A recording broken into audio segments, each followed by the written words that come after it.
Hello, I'm Richard Claywell, and this is Litigation Speaks. Welcome back to another episode. Today we're going to have a continuance of Dr. Michael Porter's industry analysis. Revenue Ruling 5960, which is the holy grail for doing business valuations, states that we're supposed to do industry analysis. We subscribe to different services that gives us an overall broad view of what's happening in the industry, but we need to dig deeper to understand what's actually happening with the individual company. We want to use Dr. Michael Porter's process, and this is considered to be the gold standard for doing business valuations.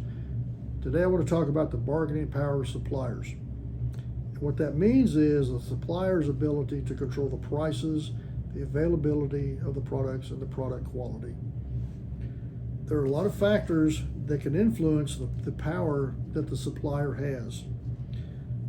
One is how many suppliers are there out there that supplies a product that we need to have and at the same quality and ballpark the same type of price.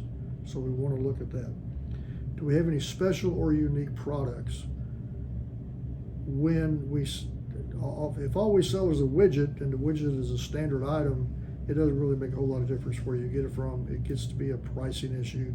So we want to look at the unique products that we have and how many people can supply that and the quality that they have. How hard is it to switch from those suppliers? It may or may not be easy. It depends on the cost and the retraining that you have to do for your employees. The suppliers have us over a barrel to some extent. We need to buy their product or a similar product to them. We may want to consider having them be doing a joint venture or something along those lines with them. If what we're selling is really lucrative, these suppliers may actually become competition. So we need to watch out for that. We need to look at the availability of alternatives, and we talked a little bit about that in a previous episode. What does the supplier side mean? It means that they control the prices. Those prices can go up, those prices can go down. If they go up and we can't pass those costs on, then that affects our bottom line from a negative standpoint. So we need to know what's happening when we're valuing a company with the pricing that's going on. The quality might be affected. If we have a quote standard quality, the supplier may or may not be able to get that product. He may have to get a cheaper quality product. He may have to get a more expensive product. So we need to take a look at that.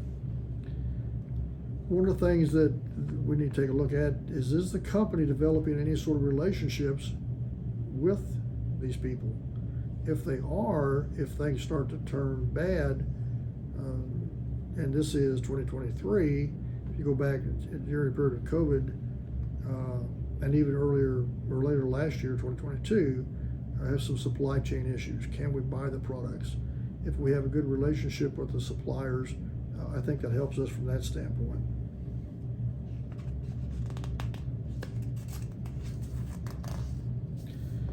So these are a few items to deal with the suppliers having control over us.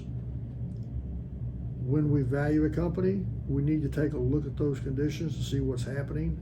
Again, I don't see this in reports that are out there, but this is a gold standard. This should be done.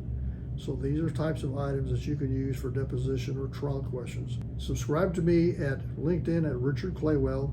Give me a call, send me an email. Be more than glad to discuss these types of items with you. Hope you enjoyed this. Have a good day. Thank you.